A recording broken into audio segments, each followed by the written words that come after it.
Okay, Malta, Hi. good morning. Hi, good morning, everyone. So Yes. we're a bit late. We were just hoping to get the room a little bit more full, but we have to get started, and so let's start and let's have another great day of presentations as yesterday. All right. So yeah, No, let's start. excited to see more videos. So Yeah. let's start Yeah. So, with Matilda, I think. but let's pass the word to the chair. Yeah.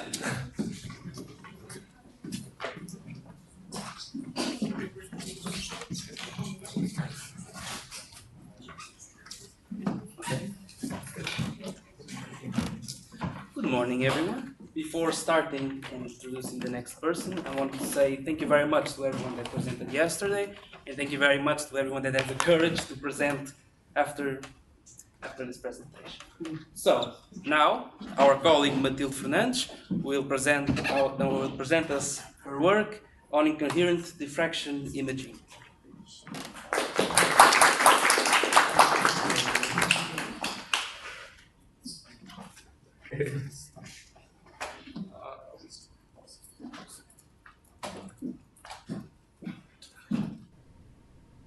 Imaging and why is it important? Imaging nanostructures has always been a challenge, mainly because achieving such high resolution at the nanoscale isn't easy. Resolving such tiny details requires a radiation source with a very small wavelength according to the well-known Rayleigh criterion. The ideal radiation source would then be the X-rays. They present the needed small wavelength and a high energy that comes together with its effective but challenging high penetration power. It gives us the ability of imaging internal structures, but at the cost.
What is incoherent diffraction imaging and why is it important?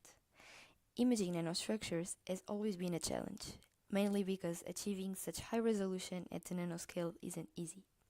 Resolving such tiny details requires a radiation source with a very small wavelength according to the well-known Rayleigh criterion. The ideal radiation source would then be the X-rays. They present the needed small wavelength and a high energy that comes together with its effective but challenging high penetration power.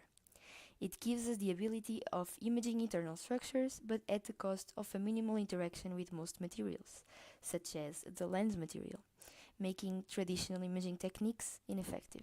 To address this, lensless methods like coherent diffraction imaging or CDI were developed.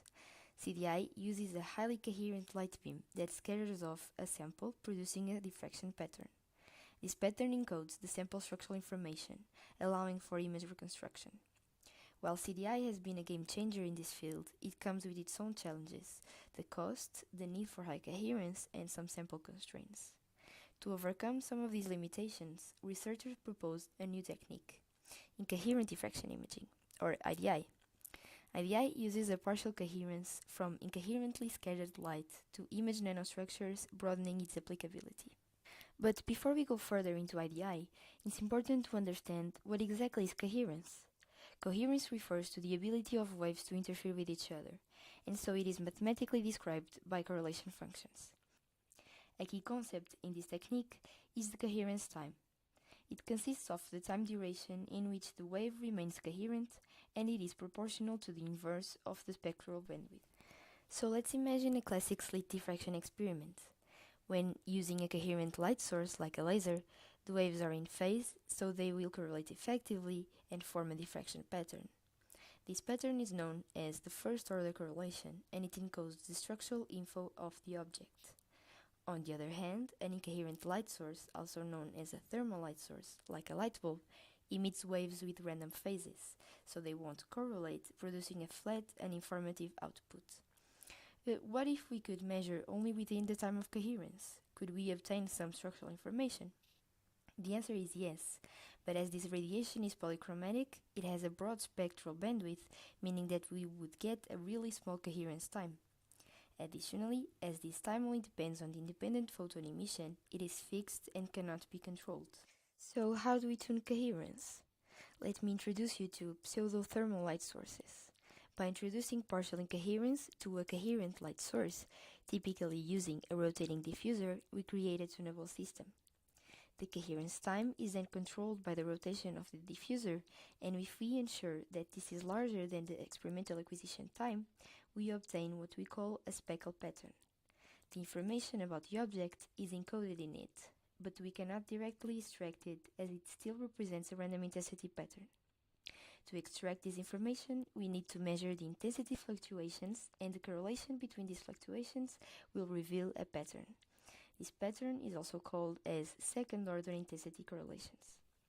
Then, the Siegert equation bridges the first and the second-order correlation, enabling us to extract meaningful data from seemingly random speckle patterns. So, by using this tunable setup, we can study the possibility of using these much less demanding coherent sources, potentially achieving a significant leap forward, enabling us to overcome the constraints of coherence in imaging nanostructures.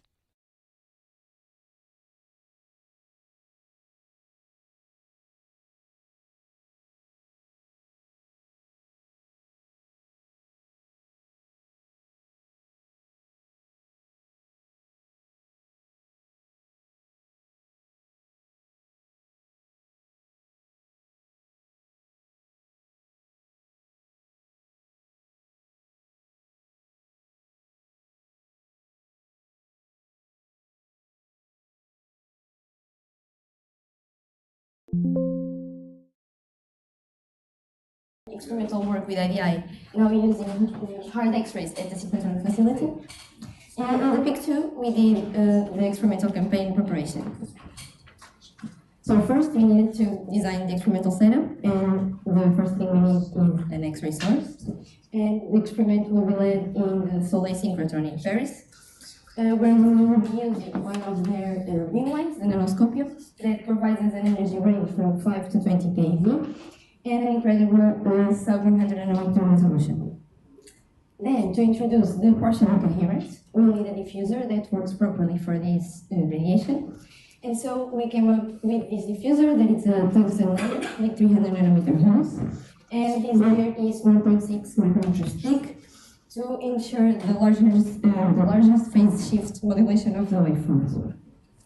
Then, for our scattering object, we'll use a resolution target made of gold, the feature are made of gold. Both gold and tungsten were chosen because they work well with interacting with X-rays.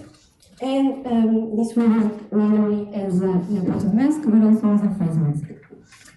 Here on the bottom, you can see more or less the layout of the resolution target. Then we came up with this proposed final setup design that we will try to assemble in Soleil. Then we need to ensure some constraints and conditions. We need to ensure some constraint. Posso tirar? Se calhar. É melhor. Desliga. Desliga no computador. Olha, eu não gosto muito das mas todos.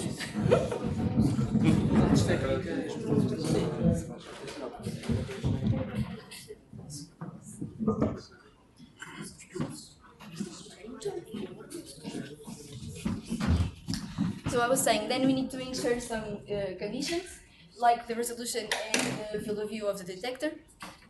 And so we did some Python simulations where we passed the simple 8 keV plane wave through a double slit mask and propagated it to the far field using the Fraunhofer diffraction equation. For this, we just used a simple plane wave because it was efficient, and we plan on doing IDI simulations in the future. Then for the resolution, we calculated the spacing of the fringes and we imposed the condition that this space needs to be larger than the pixel size for them to be resolvable, and ended up restricting the feature size range. Then for the field of view of the detector, we defined the ideal field of view to be minimum 5 fringes visible, and then we performed the simulation for the smallest feature size that gives us the widest fringes. And we can see that we successfully achieved the ideal field of view for the detector size. So for conclusions, we can now understand what is IDI, more or less, because you didn't hear me. We prepared the experiment successfully, and now for future work we plan on doing the exact setup of IDI simulations, and of course the beam time and Solid synchrotron for the data acquisition and further analysis.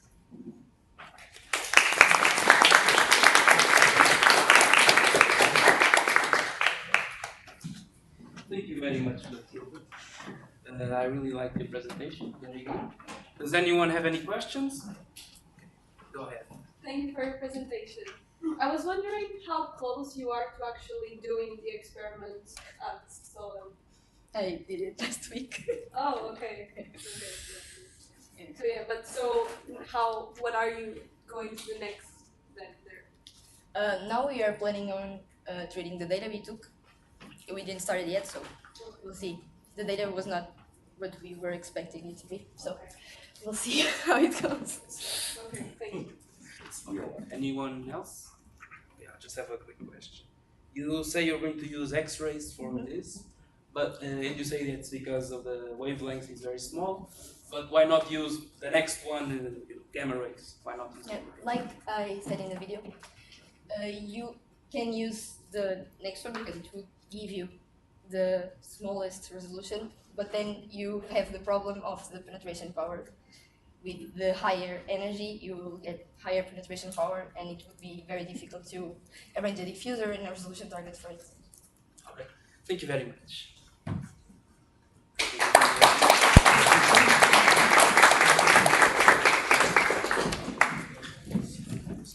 Next up, we have our colleague Maria Lopes that will be presenting her work on radio sensitizers.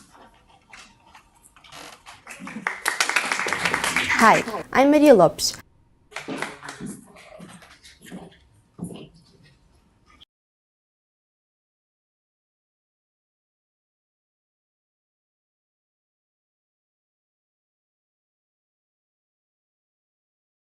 Hi, I'm Maria Lopes. I am a student of Masters in Physics Engineering, and today I will talk about my project and future master's thesis based on the study of gold nanoparticles as radiosensitizers on radiation therapy. Therapy with radiation is a method to treat several types of cancer, a disease characterized by the uncontrolled growth of cells. This treatment is used in more than half of all cases for both curative and palliative purposes, and as the name says, utilizes ionizing radiation like X-rays, gamma rays or charged particles to damage the cancer cell's DNA, causing its death or stopping its proliferation. But here's the challenge. Radiation are randomly and do not differentiate between cancer cells and nearby healthy tissue. The associated toxicity has significantly limited the ability to maximize the radiation dose and pose challenges in planning effective cancer treatments.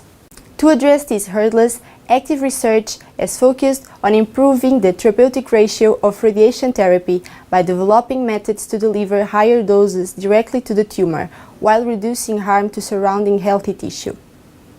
This is where nanoparticles come into play. They will work as radiosensitizers, increasing the localized radiation dose and addressing variations in tumor response, particularly in hypoxic and rapidly dividing tumor regions, enabling a better tumor targeting. This improves the distinction between tumor and normal tissues, offering the potential for more effective and less damaging cancer treatments. But how this really works? The nanoparticles are internalized in cancer cells due to several biological and physical characteristics.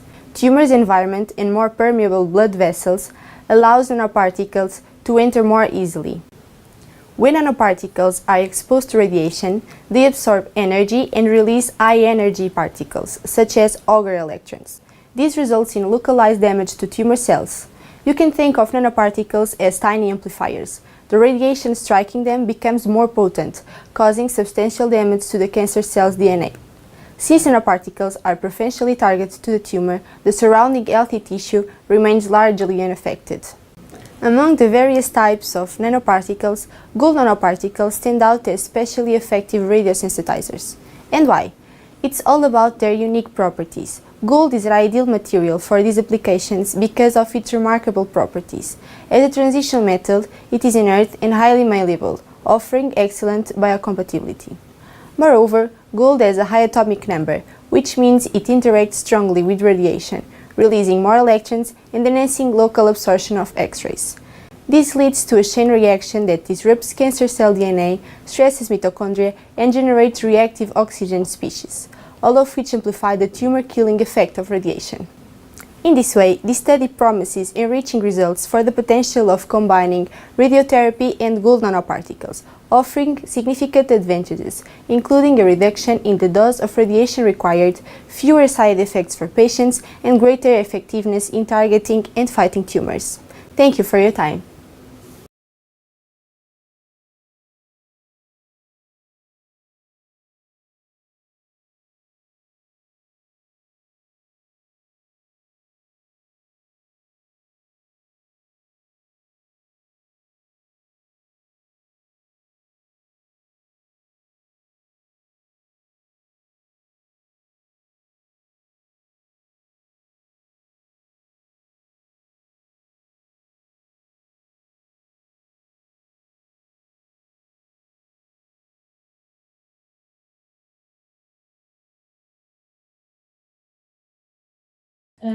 Aims to evaluate the energy deposited and and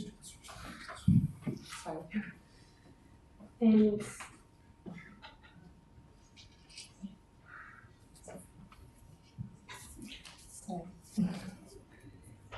besides this, we want to assess the impact of radiosensitizers in radiotherapy treatment planning. And also improve the therapeutic index by maximizing the dose delivered to the tumor while minimizing the radiation dose to healthy tissues. So, as I should say earlier,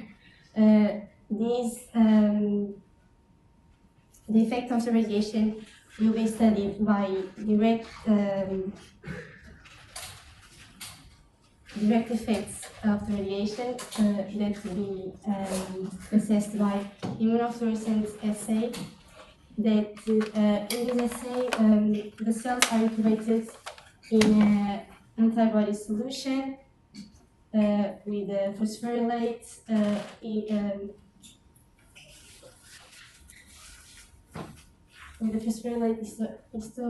histamine H2AX, and under a fluorescence microscope we will visualize the foci. And these foci are related to the number of double-strand breaks. And through this we will visualize the damage in the cells caused by radiation. The indirect effects of radiation we will determine by a clonogenic assay, where we will determine the survival fraction of cells in after exposure to ionizing radiation. And with the surviving fraction and the dose that are exposed, we will generate the survival curves. And these survival curves are important to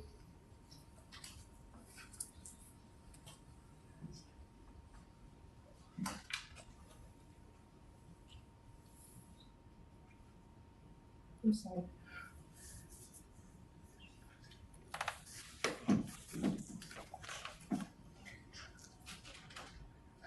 So these survival curves are important for later use software that will optimize the treatment planning. So these survival curves will be analyzed through a mathematical model, the linear quadratic model, and they express the cell killing by two components, alpha and beta. The alpha is related to the non-repairable damage and beta to the repairable damage. And the ratio of these two corresponds to the dose that kill the cells kill the cell equal due to both parameters. Concluding, this study aims to demonstrate that ionizing radiation combined with nanoparticles have best results than radiotherapy only.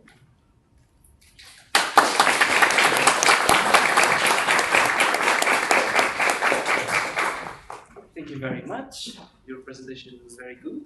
So, does anyone have any questions that you want to ask? Sorry, go ahead in the back.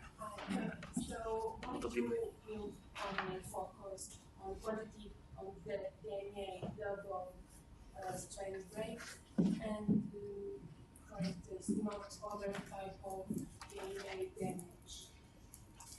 So double strand breaks are the most damage caused by radiation, and the quantifying of this damage measures the direct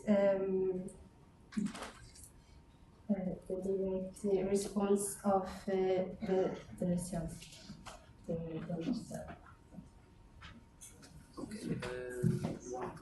Just one question. I don't know if you talked about it because it's not directly your work, but how do you do the selective delivery of the nanoparticles to the right cells? So, meaning the wrong cells. My study will be with a cell culture line. So there are studies that are in vivo with mouses, and in that we have this targeting of the nanoparticles through the blood vessels. In my case, it's an in vitro study, so the cells are incubated with the nanoparticles. So it's it will be with the breast cancer cell line, so it's only tumor cells. Okay. Thank you very much.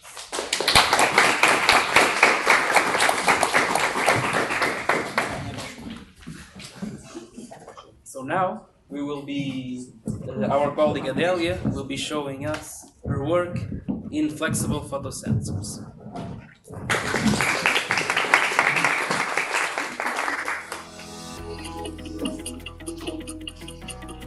Vision is the sense as humans use the most in our day-to-day lives. It all begins when light rays are projected in the back of the eye, at the retina. Here, the natural photodetectors separately detect red, green and blue light and transmit information to our brains, who process it into the images we see. However, certain diseases lead to the degeneration of these light-sensing units, affecting people's ability to see. But what if technology could help them? The idea is to implant artificial light sensors in the eye. In fact, research is currently underway to develop efficient, durable and biocompatible sensors. In simple terms, photodetectors are devices capable of converting a light input into an electric signal. One of their key advantages is that they are versatile. They can be optimized for specific applications, either using different materials or architectures. One such example is the choice of organic semiconducting materials as the photoactive medium. Even though they are not the most obvious choice for electronic purposes, these combine effective light absorption and photo generation with tunable properties, cheap processing, and flexibility. In addition, thanks to their carbon base, they are intrinsically biocompatible and thus ideal for biological applications. But how do they convert light into electric stimuli? It is all set in motion by the absorption of the photons that make up light. This results in the formation of bound electron-hole pairs called excitons. Once these excitons dissociate, the charges generate the electric signal, which can then be analyzed by the brain.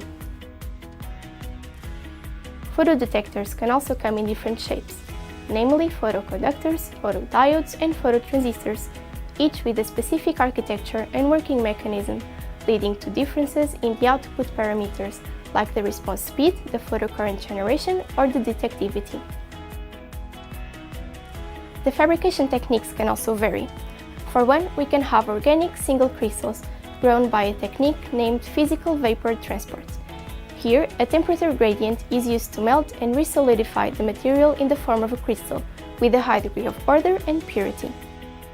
Alternatively, the organic semiconductor layer can be easily grown in solution-based methods. For colored light sensing, the two main strategies are the use of materials that absorb a wide range of colors associated to filters, or the use of materials that absorb in a specific portion of the visible light spectrum. Additionally, the different photodetectors can be displayed side by side or in a stack structure, depending on the application needs. To this day, significant progress has been made in the development of organic photodetectors for retinal implants. But before this can become a feasible reality, important limitations must be addressed. These include improving light absorption and photo generation, expanding the field of vision, and enhancing the image resolution. Additionally, there are issues regarding flexibility and durability in biological media. One other important improvement would be the ability to distinguish colors, instead of only detecting light, which is often overlooked. The aim of this project is to fabricate and characterize photodetectors capable of colored light sensing in the red, green, and blue portions of the visible spectrum, using for that 3 organic semiconductor layers in the form of crystals. Thank you for watching.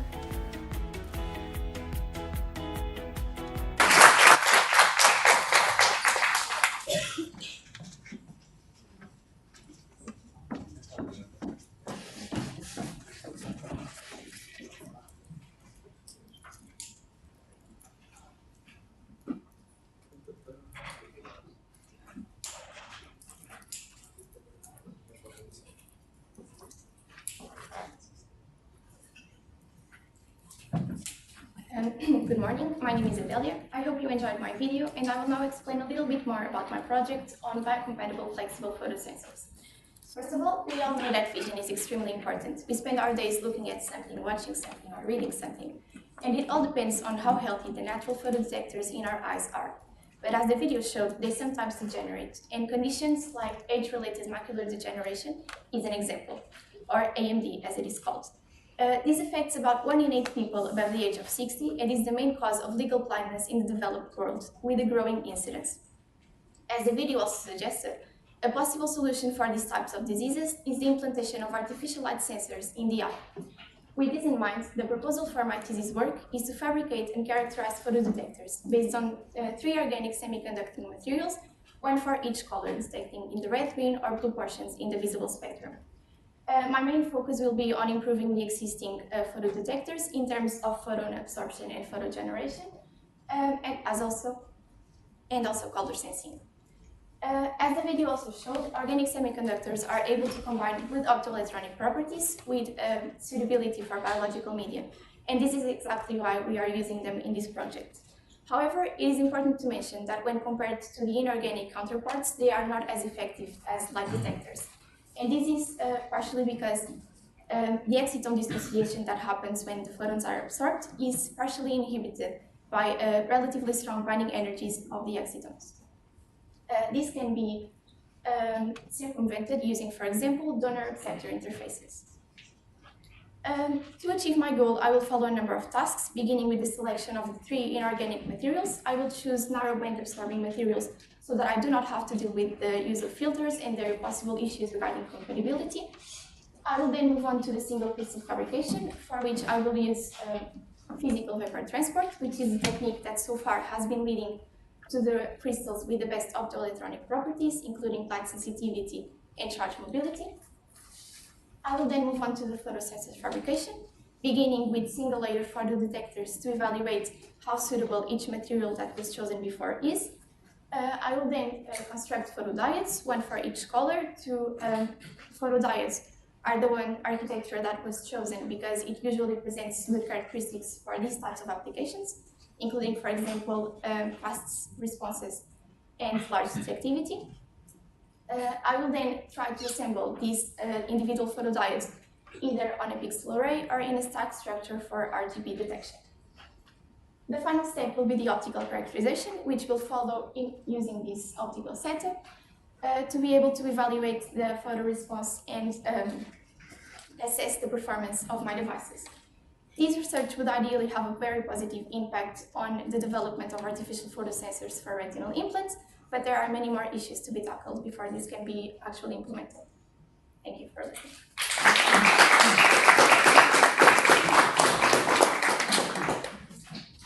Thank you very much, Delia.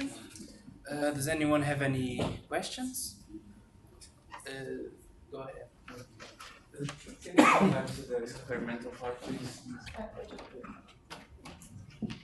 Yeah, you told us that you would use the next slide. You told us that you use PVT. Why don't CVT or isobaric CVT? Oh, it's getting over. This has been showing to lead to better results. And for these photosensors to work, we need the crystals to be extremely pure, and using chemical solvents would diminish that purity. So this results in better quality crystals for this application. Okay. So I have a question about the application, the concept. These retinal implants, do they need a battery for power, or how do they work? Ideally, no. There have been some examples in which they have been implemented in rat models and ex vivo, and they work on their own. The main issues now is that they are not durable enough. For example, in rats, they lasted up to 10 months, about that. So there are issues, and this would ideally be to those implants that have been fabricated so far do not care about distinguishing colors, they only care about detecting light. So that is also a main concern of yours. How invasive it is to make the procedure into like a rat or the future release? Well, it's invasive because it would be a retinal implant, so you would have to make a surgery, operate the person, and implant. There can be different types of implantation in different spaces of the eye, but either way, it's going to be invasive. But the materials themselves are going to be as biocompatible as possible. Thank you very much.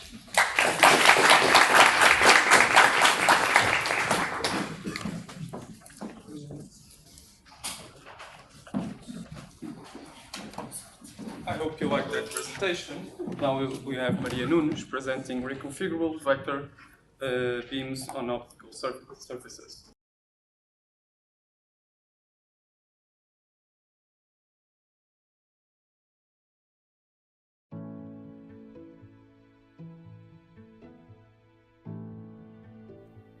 Light is essential in our daily lives. We use it to illuminate the streets, to study, and even to guide the boats to shore safely. But there are way cooler things that we can do with light, because light is a complete energy and information carrier. So we can use it to trap particles in optical tweezers, for communications, and also for imaging purposes, as is done in optical microscopy. But for this type of applications, we cannot use light simply as it is. Instead, we have to manipulate it, so let's see how that is done. Light has many degrees of freedom, like polarization, amplitude, and phase. these degrees of freedom can be manipulated, as long as the right tools are available. For example, if we make the amplitude of a light wave bigger, then we get a more powerful and more energetic beam. If we change the phase of the wave, we can image different objects, like a Portuguese tile. And if we manipulate polarization, we enter the world of vectorial beams. Because we can divide the beams in two types, depending on their polarization state. If polarization is isotropic in space, then we have scalar beams. If that's not the case, we get different vectorial beams based on what type of polarization distribution they have. Polarization can be circular, elliptical, it can be many things. So it's polarization manipulation, we can get an authentic zoo of structured light. There are many tools for vectorial beam shaping, meaning that there are many tools to change the polarization of the incoming wave. For example, we can use an optical metasurface. Because they have these tiny nanopillars that can be even smaller than the wavelength, and they offer sub-wavelength resolution and an unprecedented level of control over incoming electromagnetic waves. The thing is, when we use them with powerful lasers, we have to be careful not to damage the material. And this is assured by expanding the beam, because this way intensity goes down, but the energy stays the same. The thing is, then we have to make our metasurface really big. And producing these large metasurfaces is very expensive. And it's even worse because, for each vectorial beam that we want to produce, we need one different metasurface.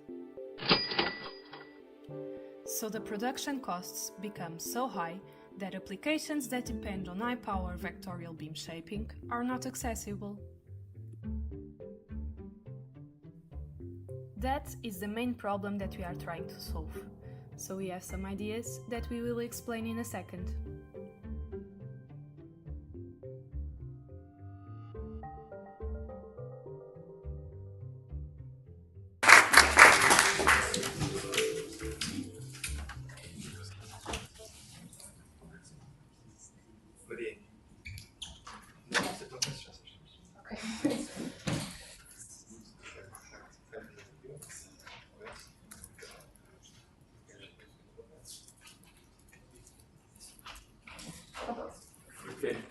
Okay, so now that hopefully you kind of understood our motivation, even though you couldn't hear it so well, I'm going to present you our solution and the work I will develop during my thesis. So, basically, how we want to minimize the cost of production is by designing and fabricating only one static birefringent metasurface that's capable of multifunctional vectorial shaping. Meaning that basically we want to be able to produce several vectorial outputs using just one metasurface, instead of needing many to produce many. This would reduce production costs drastically. We want to be able to do this by combining the excellent form birefringence that is intrinsic to metasurfaces with other techniques. Namely, in our case, we will try to do it with a random profile, making it random, so we can get this reconfigurability that we are looking for. Also, we want to be able to send a scalar input and get a vectorial output, because if we manage to do that, we will be able to rely on easier scalar optics to achieve this reconfigurability that we want.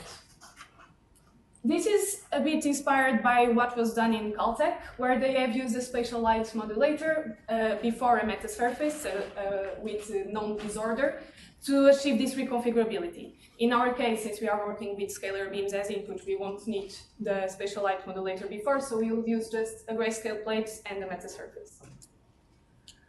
To do so, we have already started working on some simulations, but before we dive into the vectorial case, we are still getting familiar with the scalar output case, just to find out what will be the best tools that we will need. So we have developed these two simulations. The first relies on transmission matrix optics, and the other is, as everyone does these days, machine learning. In both of them, the goal is to figure out what is the input that we have to give to our optical system that's composed of free space propagation, our random metasurface and free space propagation, to get the target that we want. With the transmission matrix optics, using not a fully random medium, a bit smoothed, we were able to get a pretty good overlap between the output and the targets. And with machine learning, it got even better. And in this case, we can even use a fully random metasurface. It's able to handle it well. Then this will eventually be an experimental work. So we will try to check these results experimentally. So we have developed this experimental setup to reproduce what we are doing in simulations. And eventually the next step will be to move to the vectorial case, so we are seeing what is the best way to do so.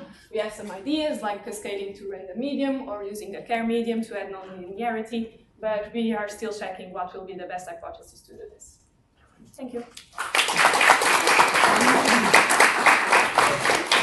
Anyone have any questions?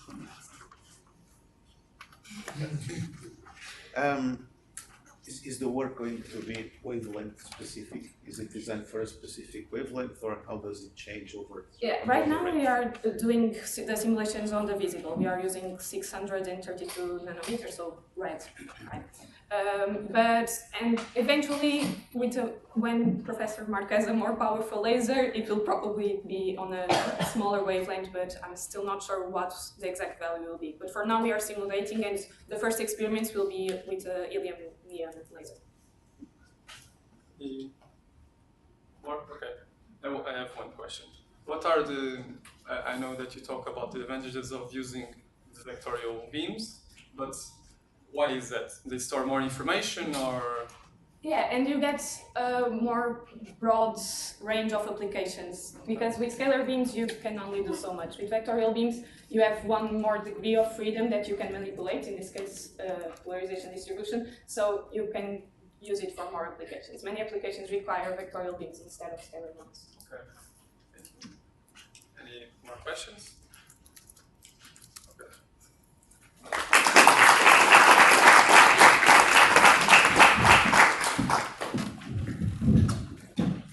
Now for our next presentation, João Bonito will present logic gates on optical neural networks.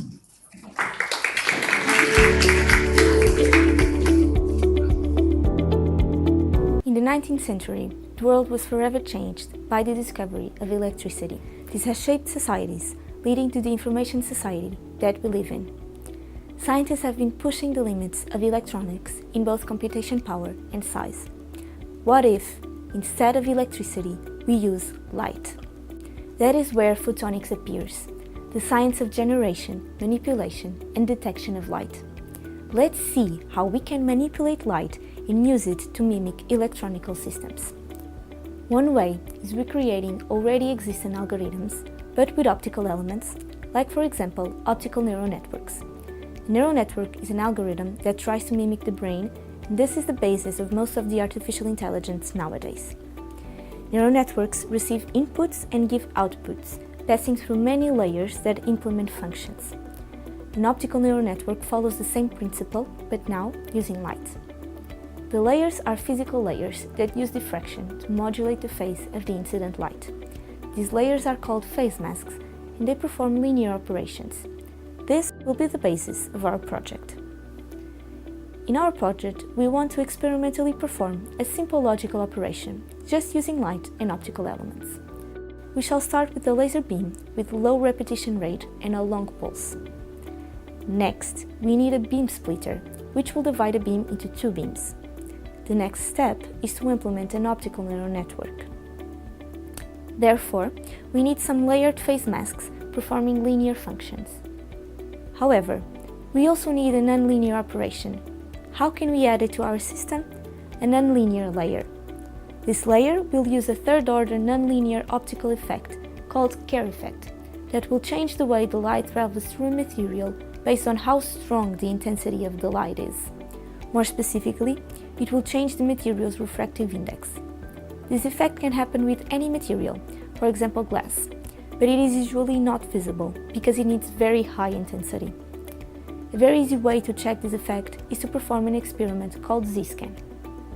In a Z-scan, the beam first passes through a lens, converging, and then through the sample, reaching an aperture followed by a detector at the end. As the sample moves in the Z direction, the intensity of the beam changes, and so the Kerr effect changes the refraction of the light in the material, and, therefore, changing the light that reaches the detector. With this simple experiment, we will be able to quantify these changes in a number called the nonlinear refractive index, or N2 index. Returning to our system, let's now add a lens, nonlinear layer followed by some phase masks, and another lens. We now have our system complete. Our project aims to perform an experiment using this system, and in this way use structured light to perform logical operations like a decoder or an AND gate, thus highlighting the potential of photonics to revolutionize computation and push the boundaries of technology. Thank you for watching.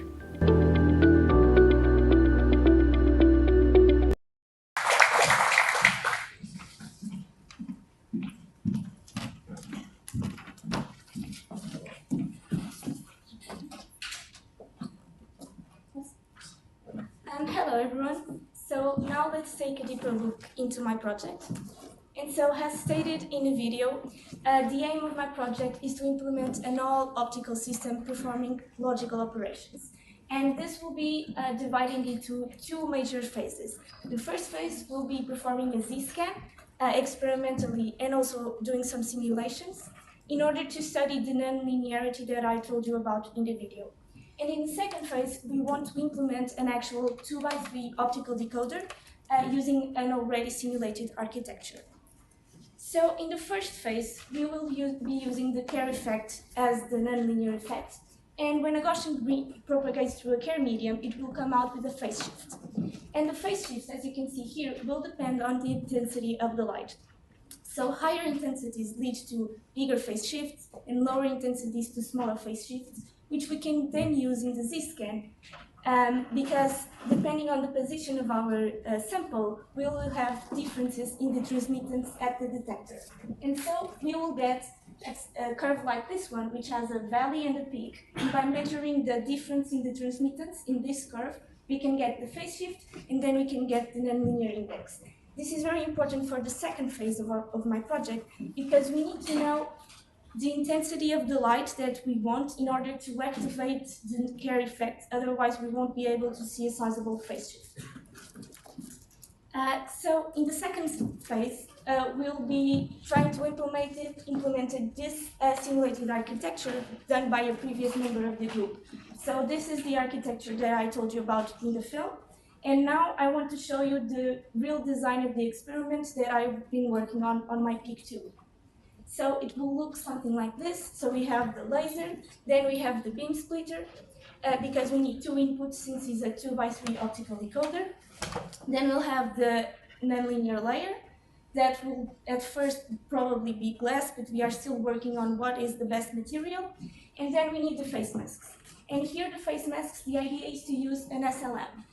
So a special light modulator, because it brings us some advantages. Like for example, the fact that it's tunable, it's programmable. We can divide it into many areas, either 2, 4, depending on what we need. And we can also just change the linear function that they are performing.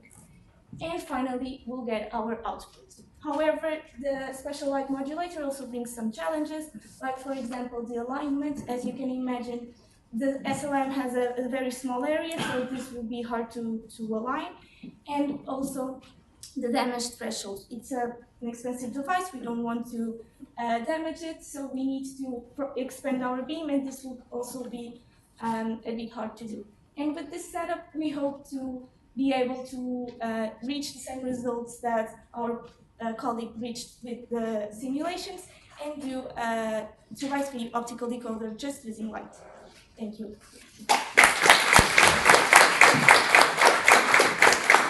Does anyone has any question? Okay, I have one. So, what are the biggest challenges for implementing the experience?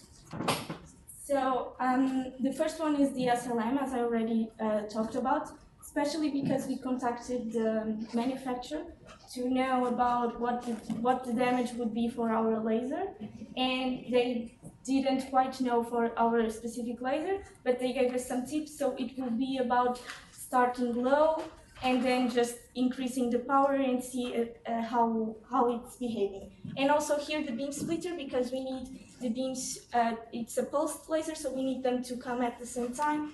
And so that part will also be a bit hard and will need some time to be right. Does anyone? Yeah, can I have two questions, please? First, what is the laser? And second, why the multiple reflections on the SLM?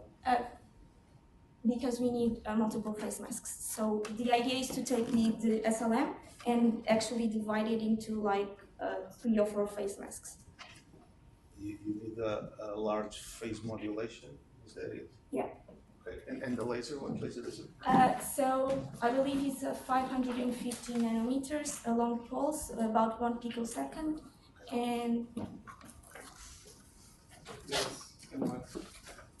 So I like the project a lot, and I want to ask, these layers are like the traditional activation layers. Yes. So are you trying to get like try to mimic a specific activation layer like an arctangent, or are you just trying to get something? No, not really. So the nonlinear, most optical neural networks actually don't have nonlinear layers. Sometimes they are just diffractive layers. But for this project, we wanted to implement the nonlinearity that we see in the neural networks. And for example, in the simulation, they used the photorefractive crystal. We want to try to use another material. And it's actually funny because the first simulations put the nonlinear layer at the end, as usually is in the neural networks, but that wasn't giving good results. So changing it to be before the linear operations is actually better here in this case. Yeah. No more questions? Thank you. In this presentation, we end the first part of the workshop. So now is the coffee break. So feel free to eat. But yeah, just before we leave, just a quick note. Guys, just a quick note before we go to the coffee break. There's a PhD thesis defense going right across the hall, so let's just try not to be super noisy during the coffee break so that it goes well. So we'll be back in 30 minutes.